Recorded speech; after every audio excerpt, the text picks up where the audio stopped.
Okay, so let's talk about inspection and give an overview of how this works on the software and what's available. All right, so what can we handle in the terms of the inspection capabilities? So the inspection times, that's a user input. And also what's called probability of inspection between 0 and 1. And that value tells you how likely is the inspection to even occur. So the default, you would think, well, if I say there's an inspection, then it should be an inspection. But it turns out in real life, maybe that's not the truth. Maybe only 90% of the time the inspection actually gets carried out, maybe 95. That can be rolled into the analysis of the software. What's the POD curve look like? And you can be deterministic, meaning you're going to for sure detect a crack above a certain size and for sure miss it below a certain size. You can modify it as in log normal, or you can put a tabular input in. Repair crack size. If we've detected some cracks and we removed them, now we have to account for that percentage of cracks that we have removed. Okay, so we're going to repair that percentage of structures, right? Maybe we'll ream out the hole, whatever we're doing for the repair. Well, then what's the size of the initial crack for those scenarios? Okay, that is where you put your repair crack size, which may be bigger than your initial crack size, right? And then that information will go roll forward when it considers what happens to those repaired cracks. They'll also be analyzed and considered and rolled back in. Sir? With respect to assuming that the repair is 100% message, is there something to capture the effectiveness of the repair? Two ways. The question was can we capture how effective is the repair? So there's an option. In fact, let me mention it. And thank you for bringing it up. You see, I have the word perfect down here in quotes. What that means is if you select that means you're assuming that repair is whatever it is, doubler or something, right? That's good. That's not going to be any issue moving forward in time. The risk of that is gone. You have handled it and addressed it. It is not going to come back. That's what that perfect option does. Handles exactly that case. If you don't select that and you pick any of those other options, it's saying we will quantify whether that will be a problem or not. If you won't, because the repair is good enough and it just doesn't come back. But the analysis will be done to check it. And it will pull crack sizes and do the whole probabilistic approach and check what happens with those cracks as well. So those are the two main ways we handle that. Great question.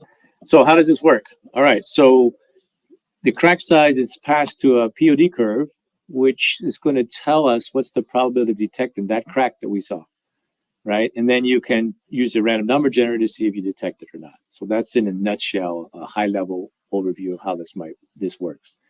If it's detected, the crack's removed from the population and replaced with a repair crack size, a value from the repair crack size. We just talked about that.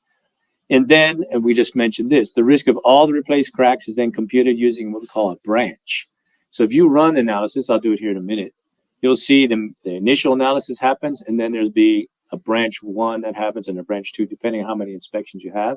Each one of those is considering these cracks that we detected and then repaired. What happens to them? If you pick perfect, none of those branches happen. It's just like they're not in there. They're out. And so that's how this thing all rolls together. All right, what's a POD curve? So it's given us the probability of detecting a crack of a certain size. How are they constructed empirically, right? And sample sizes with inspectors. So you're going to look at hit and misses, and then a statistical analysis will be done to build this curve, and that's what you put in the software. And of course, there's statistical uncertainty on it. You may want to put in the 95% bounds of it, and all that's up to you as to what you want to put into the software for your POD curve. It can be deterministic, right? It could be just a vertical line here, or it could be a log normal or tabular, depending on what option you want to use. So here's a schematic of how this might work. All right, so we're doing an analysis, and we're going to do an inspection at 42,000 flights, and the crack size is 0.09.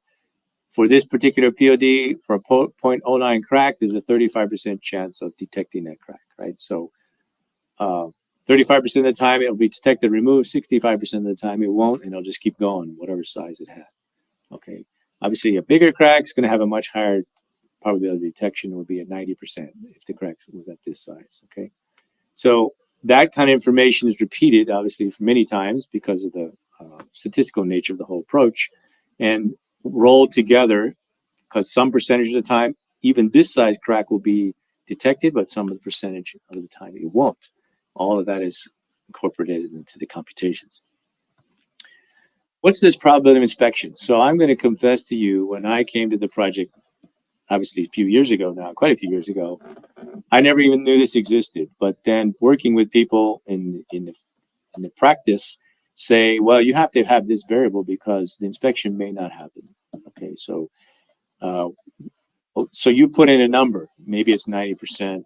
And that means 10% of the time the inspection is not going to occur, even though you said, give me an inspection at these times. So that gets rolled in here by doing a multiplication of the POD curve so that you actually miss 10% of the times these very large cracks. It doesn't go to 1, in other words. This can have a very large effect. I had no idea until we started putting this in, and you could see, wow, if you say 10% of the time you don't even do the inspection, that can have a really large difference on your risk numbers, depending on, obviously, the numbers you put in. Repair crack size. We talked about this a little bit, but it doesn't hurt to go over it again. So for the cracks that are detected and repaired, you're going to do simulation to see what's the risk from those as scenarios as you move forward. Well, what crack size distribution are you going to pull values from? Are you going to simulate? Well, maybe this distribution is quite a bit bigger than the initial. Maybe you reamed out a hole. Maybe you do something right on the part. That's not the same as the quality from when you the original manufacturing. So you can put in arbitrary, it's up to you what the repair crack size looks like. And if this crack size repair size is too big, the risk may get higher from doing the inspection, right? Software can handle that, right? It depends on the numbers that you find in practice. So it's an independent from the initial one. You can select repair crack size same as original, but that's not an obligation. You can put in whatever you need for the repair crack size. All right, so let me walk you through how we do the computations in Smart DT. So this is the run that you would do with no inspection. So you'll see this curve and it'll monotonically increase through number of flights or flight hours. And I've got 2 vertical lines where I've said that we want an inspection. So what happens when we get to this point here? So what will happen is the POD curves will be interrogated, all this information collected, right? And we'll see what percentage of cracks do we detect. So whatever that percentage is, say it's 5%. Okay, we only remove 5% of the cracks, but probably they're large cracks because we found them, right? So those 5% can have a major effect. So from removing that 5%, what did this risk line drop to? All right, so because we took those out, that's our reduction in risk from that. But now we have to consider, what about the, say, 5% of cracks that we took out?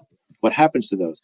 This is where that new branch will come in and say, all right, let me look at the repair crack size distribution, do the analysis from that information, just them as a separate group, analyze those, and that's what we'll get from this branch here, okay?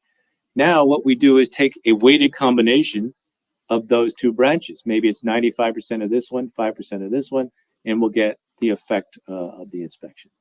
Okay, so that's what happens. If we said perfect repair, we don't even do this analysis here. All right, then this moves forward through time. And then you look at each one of those and see, did I detect cracks from there?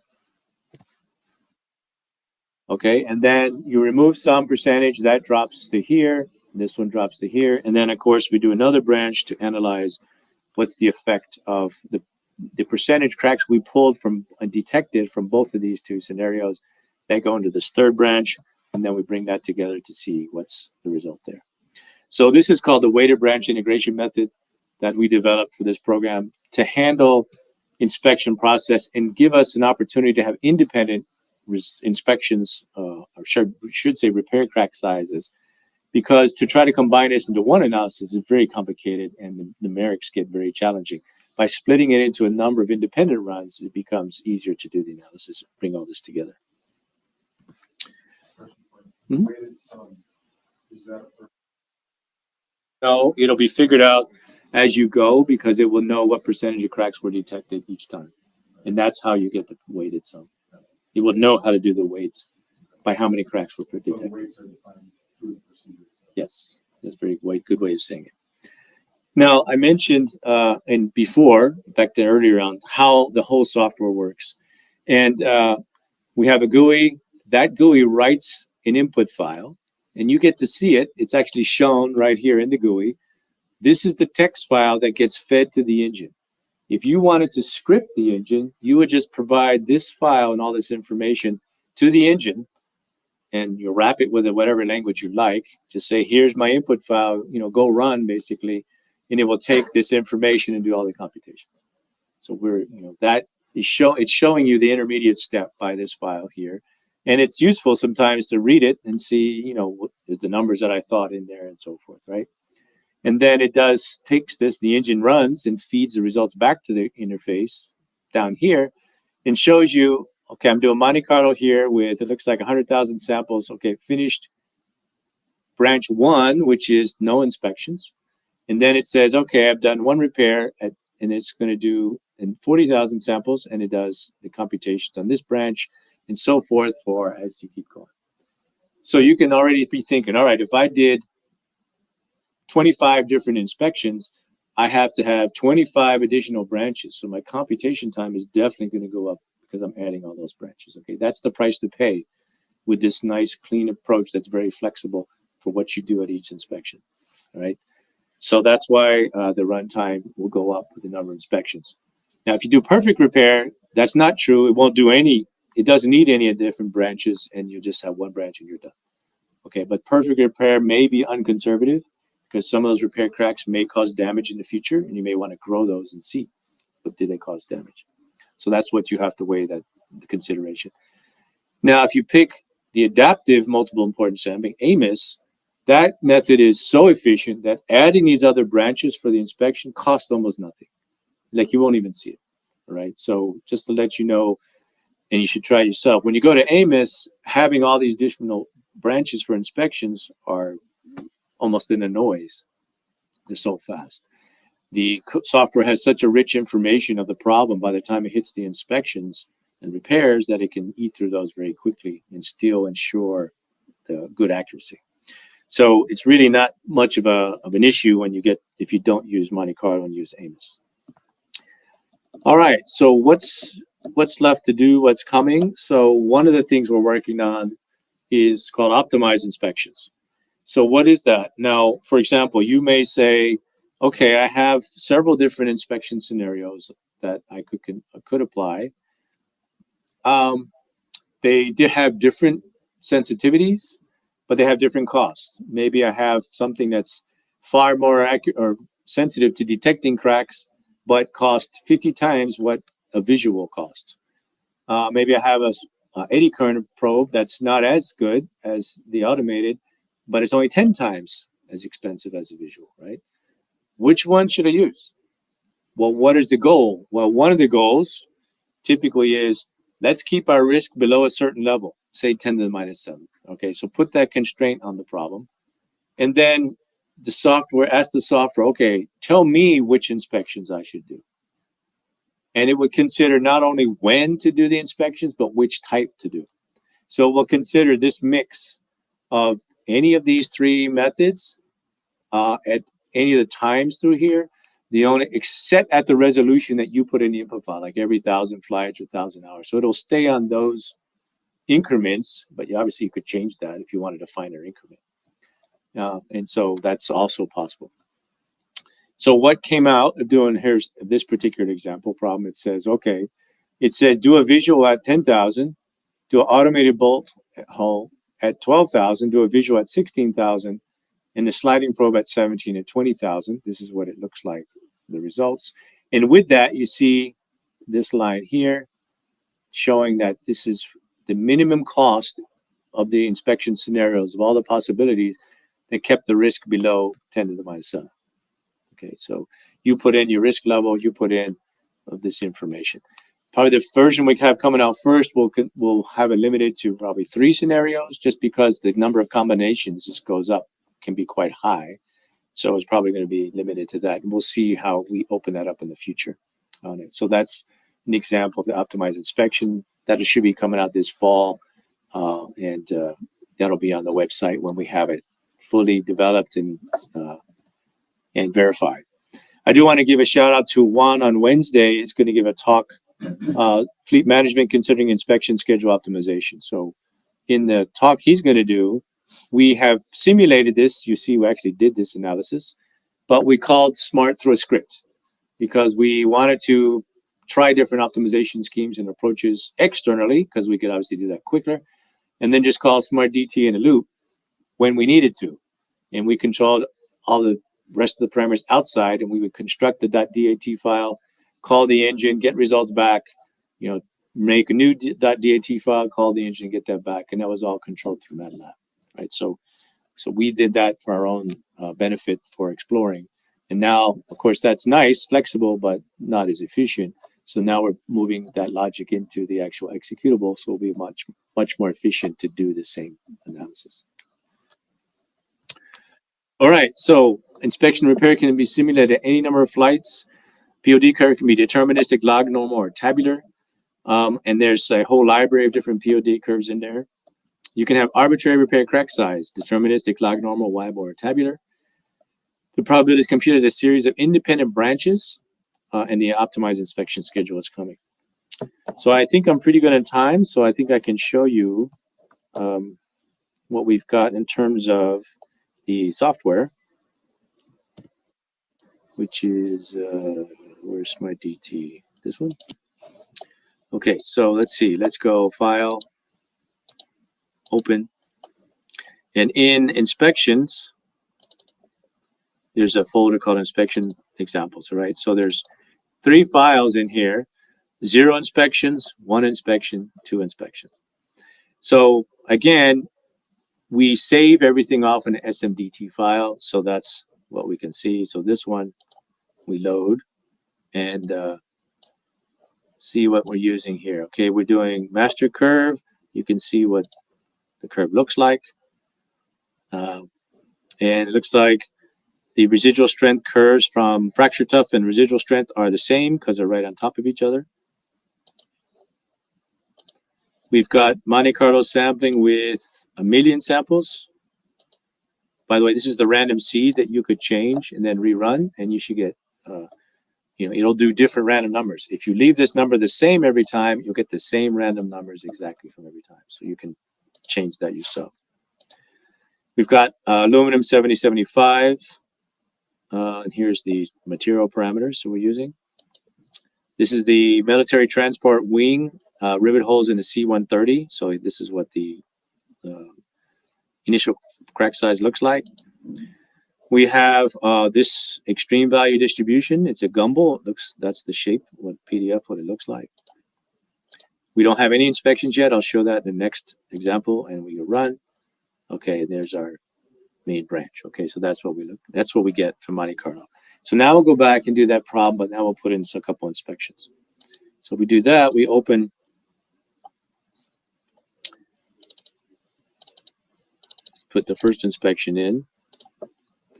And everything else is the same. So I'm just going to go to the inspection tab so we can see what that looks like. So maybe kind of small, maybe too small, probably in the back, at least for my eyes it would be. But how does this work? So we have what's called a preset. So up here is where you can put in the inspections that you would want to deploy down below. So you can set the presets, what the inspection type you want, what POD curve, etc. So we can see what we want. You can see here's all the different POD curves that are possible, that are available here.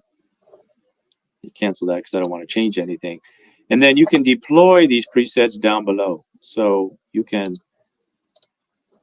decide what preset you want, and then when you want to put it. Here it's set for 16,000, but it could be any time that you want, including multiple times.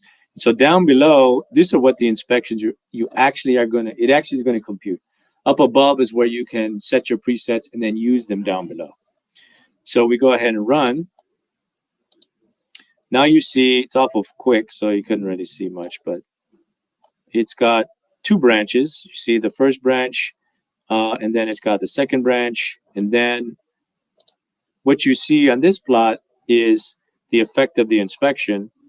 and then the weighted sum integration of the two curves, as I showed in the previous talk, moving together. So you don't see all the sub branches and then the combination. You just see the combination on this plan. So you can see how effective was the inspection process at 16,000 flights. Obviously, you could move that earlier or later. It's less than 10 to the minus 7, so maybe that's good. But you probably need a second one before you got out to about 26,000, if that was your risk criteria.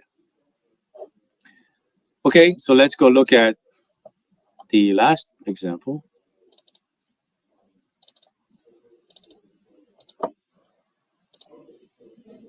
And I'll go to the inspections part.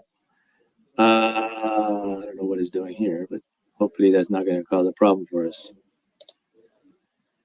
Okay, so now you see two different presets. Hang on, maybe it didn't load. Because I don't see the second inspection down here. Let's add it. All right, let's try something on the fly. Okay, so here's our eddy current. Let's see, I forgot what I wanted to do it on. Let's just pick, so let's see what it is. Didn't take it. Maybe I'll restart it.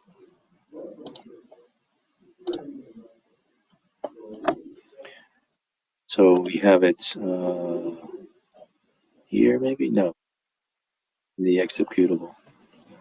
Oh, there. Thank you on the test bar. All right, let's try this now.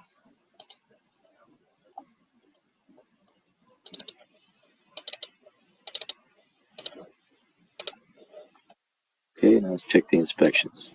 Okay, it must have been something didn't load that file right. So now you see we have inspections at 16 and 26,000, and they're different. We've got one deterministic and one eddy current. And now we can go do the runs. So we should see 3 branches, which they're all finished. So we've got the first branch, the second, and the third. And now we see the effect of the second inspection that's done at 26,000. Okay. And that's information how we combine. For fun, I think I have a couple minutes, but let me just do one thing in case you want to play around with using AMIS, which Nathan's going to talk about in a minute, so I can't resist. We say run, and it's done. Right, so it's much, much quicker. And the results will be more accurate than Monte Carlo in almost all cases. All right, so that's summary of inspection repair. It's a critical part of probabilistic damage tolerance analysis. Sir? The one inspection, second pretty much came to almost within the same person. If I'm reading that correctly, it's saying that one inspection didn't really have much of an effect because it goes to the same person. After this one. This is for the one inspection. The second inspection. Which was just this one here? Yeah. Let me see. Let's go back and open it.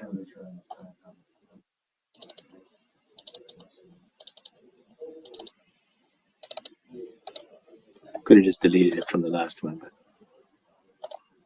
So one inspection at 16,000.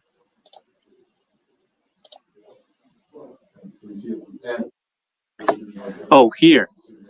Yeah, so way I interpret this is like, okay, this was good. It gives me longer time before I hit 10 to the minus 7th because I was going to hit it in about 1,000 flights. Now it pushed it out to about 27,000. That's why we put the second inspection just before that at 26,000. So it would drop it and then give me more time here. You have to remember that you're not removing all of the cracks that have been growing up to the 16,000. There are some that were just under the threshold that you detected, or they were still pretty large, but you didn't detect them. So it takes them less time to grow to where they would be giving you probably one. The samples that remain. Other questions? Yeah. When you're designing setting up like a particular inspection method to be used, can you change what the highest priority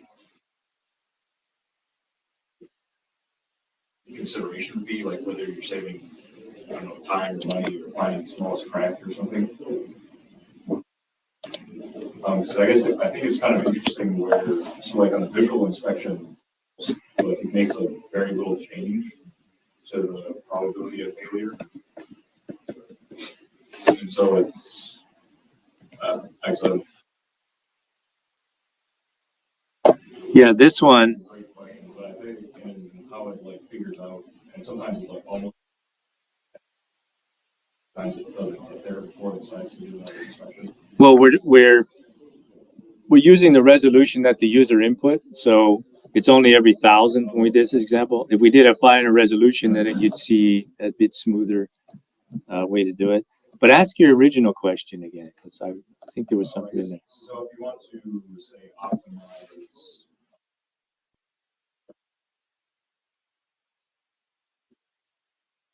spends or money spent, I guess sometimes that equals out to being the same thing, but Well, we have a cost associated in each one, which is probably the time to do inspection, manpower, getting access to it, things like that have to be wrapped up into this cost. That's where all the considerations that I think you're thinking about need to be wrapped into, which time obviously needs to be in there as well. yeah.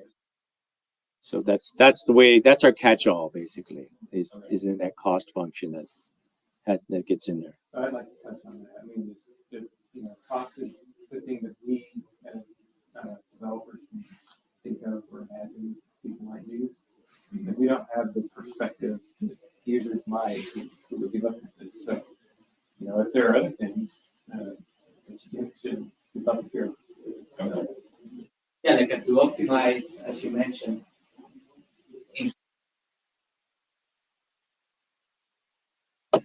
Yeah, that's a very good discussion. Sure. I forgot about this, I wanted to ask this one. With respect to the cost there, are we considering, for example, when I see the automated, I'm assuming that the automated is available and it's just sitting down, not being used during the other time frames, and is there a startup cost for it? Because when I see 50 times the cost, is that 50 times the cost to get it spun up? There's a whole lot of Subtleties, another layer down, yeah. At this point, I don't think we have that mechanism for getting those into the analysis. They really combined in what we have with this cost function. So I think we're open to deeper discussions on what that, yeah. And as developers, what we're aware of, again, just throwing this together for an example, is that the automated multiple inspection requires removal faster. The sliding approach does not. So that's why, and the 5 times the eddy current just came from sort of a what if discussion with our other team members, but nobody really sat down and part of cost on that. Okay, great discussions.